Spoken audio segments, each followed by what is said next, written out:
Japan and Jamaica might be twin flames because the way how Japanese people love Jamaican culture, the way how those Japanese people love Jamaican culture should be studied. I was on Japanese TikTok, but I felt like I was on Jamaican TikTok. They were doing all of the latest Jamaican dance moves and even down to the way how they were talking. They were saying blood clot and wagwan. I mean, whatever happened to konnichiwa?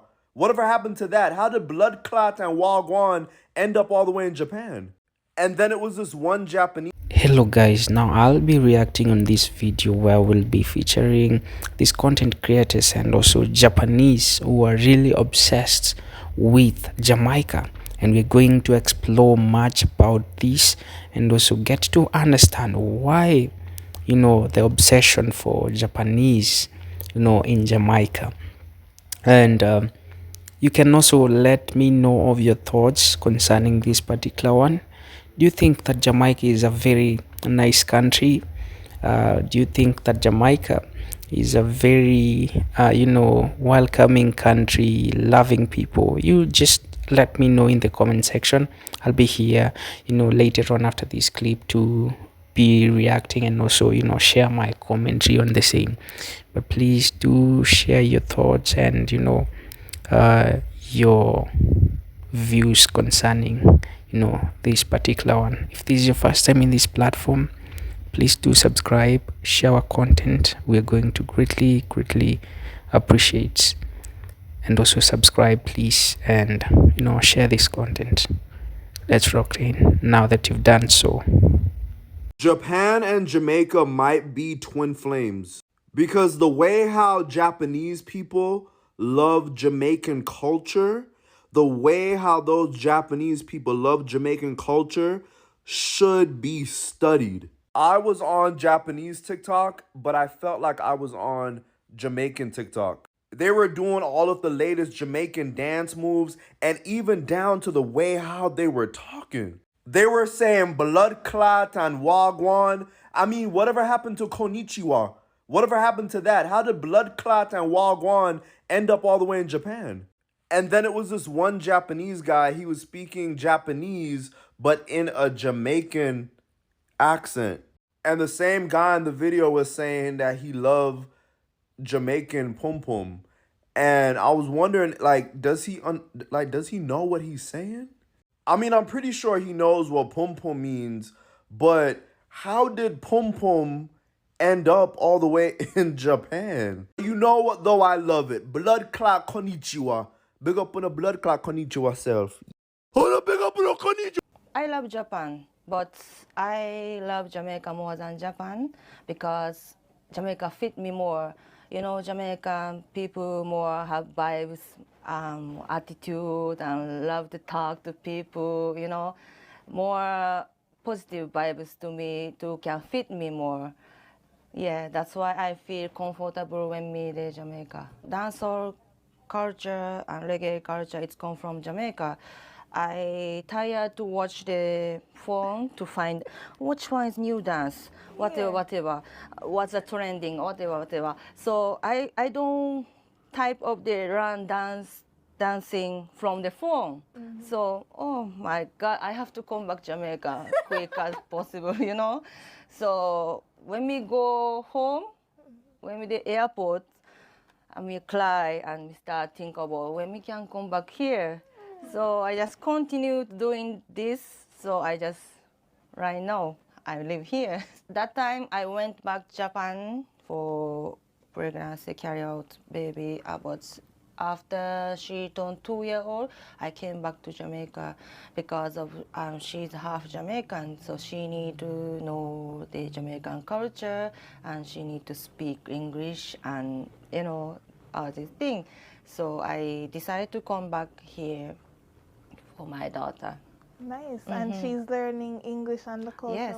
And how was your first experience in Jamaica? It's like Osaka, People is funny, food is nice, pum pum is tight.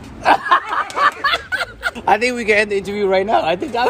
While I went to Osaka, I went to go have some jerk chicken at a restaurant, and I met this Japanese guy who spoke really good English, but he spoke it with the Jamaican accent. I thought it was super interesting. The food was amazing. Let's go check him out. All right, introduce yourself. What's your name? My name IQ. Where are you from? Osaka Banang Road. And where's your second home? Where's your second home? Jamaica Kingston. Okay. Early 2004 or 5, first time in Jamaica. My English teacher is a Jamaican. Oh, okay. Where in Jamaica was he from? Montego Bay. And how was your first Montego Bay. experience in Jamaica? It's like Osaka, you know. People is funny. Yeah. And food is nice. Okay. Yeah, and pum pum is tight. I don't know. I think we can end the interview right now. I think that would be... Sounds good. So much. Your English is really, really good. No, sir. My English is dirty.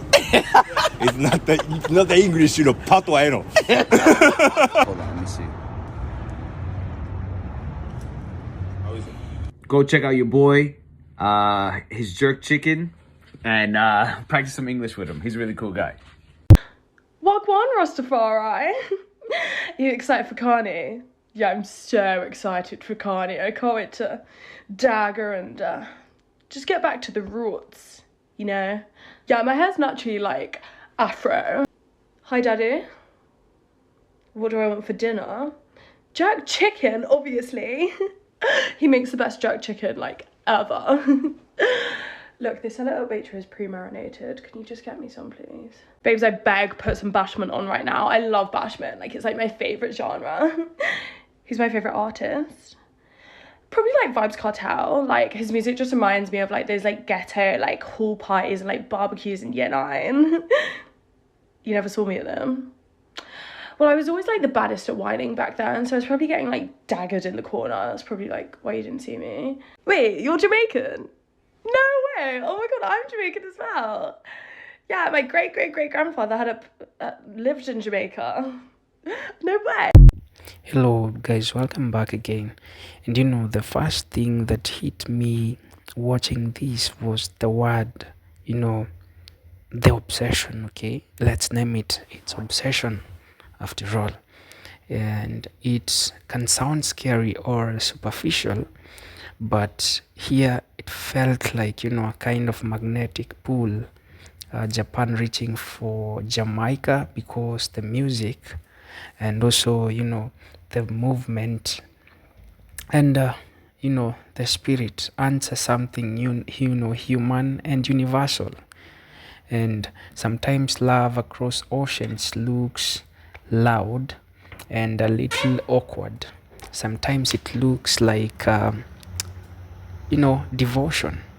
Jamaica culture has always traveled light and far, carried by bass lines, you know, and also by the tapes swapped hand to hand. Japan picked up that frequency, you know, decades ago, and has been turning it with care. What you're seeing now is not a sudden craze, it's the crest of a long wave. No, the music is the gateway. Reggae and dancehall rearranging, you know, their heartbeats, and a sound system culture teaching you know, Japan's to build community from speakers and, you know, courage. Japan audiences didn't, you know, just consume that, you know, they studied the craft, learned to select, to clash, to toast, to move a crowd with timing, not just, you know, with volume. Then there is a language. Hearing Japans and other fans speak patois can feel so really beautiful when it's respectful, you know, cringy, and when it drifts into caricature. So the difference is humility, you know, knowing patois is not a costume but a living memory, a bank of resistance and wit. Rasta symbols, show up everywhere in the video: red, gold, green, locks, and the Lion of Judah. But you know what, guys? Rasta is not just a color palette, it's levity, it's scripture, and philosophy, history. Name all that. And if the obsession stops at fashion, it cheapens. When it reaches the roots, Ethiopia, Gavi liberation, it deepens. And also dancehalls, athleticism clearly, captivates all this. You can see Japanese dancers training with a relentless precision while keeping the looseness that gives dancehall its soul. And that fusion discipline meeting vibe creates some breathtaking performances that feel like salute rather than a copy. I also notice the space women occupy in this exchange. Japanese dancehall queens are pushing boundaries, owning stage and camera with urgency and craft. The line to watch is whether the lens respects them or just, devours them for spectacle. The sound system also. The culture in Japan has also become its own ecosystem. Crews build, reputations clash, and carry the flag as a Far East representatives in a Jamaican tradition. That's not a cosplay, that's apprenticeship. Learning the rules well enough to innovate without, erasing the source of it. But the question beneath the vibes is economic. Who gets paid? Are Jamaicans, are Jamaican artists, are Jamaican producers, choreographers, and tailors benefiting from the fascination? Appreciation becomes, extractive. Their way back to Kingston, Montego Bay, Portmore, Spanish Town, all that. Stereotypes are the lazy current in any global craze. The video occasionally leans into the postcard weed, beaches, endless party, real love demands, we complicate the picture. All this stuff, struggle, brilliance, invention, spirituality, and the everyday grind of Jamaican life. One thing Japan brings is archival, devotion. There's a deep respect for collecting, preserving and documenting flares, duplates, studio law. And when that instinct is shared with Jamaicans, I can say it safeguards a heritage that colonial histories try to scatter. For Jamaicans watching, there's a pride. Look how far, Jamaicans have reached. There's also a pinch of unease. Do they love Jamaicans or their aesthetic? Both feelings can, coexist, and both are honest. And being the source means bearing both celebration and scrutiny. Languages sit at the heart of identity. Poetry is a poetry forged under pressure, and I can say it holds pain, play, and philosophy, all that together. If you are going to speak it, study it, credit the teachers, learn the idioms, know the histories the jokes are built on. And tourism flows out of this obsession too, I can really tell, because Japanese visitors come seeking the real Jamaica. The responsible path runs through community businesses. You can say local tour guides or the street vendors, sound system dancehall, and small guest house, places where all these things are, I can say they do benefit from all this. And I can see that collaboration is where obsession matures into partnership. And put it in writing, fair contracts, visa handled, royalties tracked, credits visible.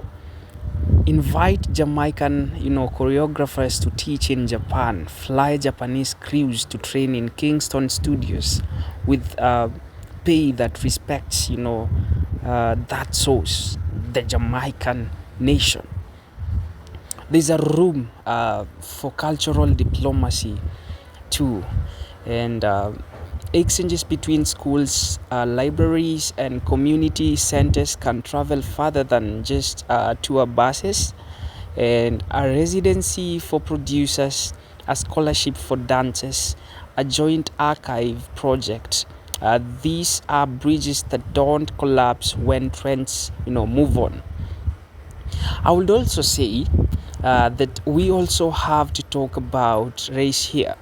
Japan has its own challenges with anti-blackness and colorism.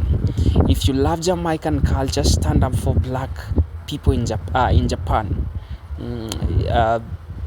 Regardless of where they are, in trains, in classroom, in hearing, culture cannot be detached from the bodies that created that culture.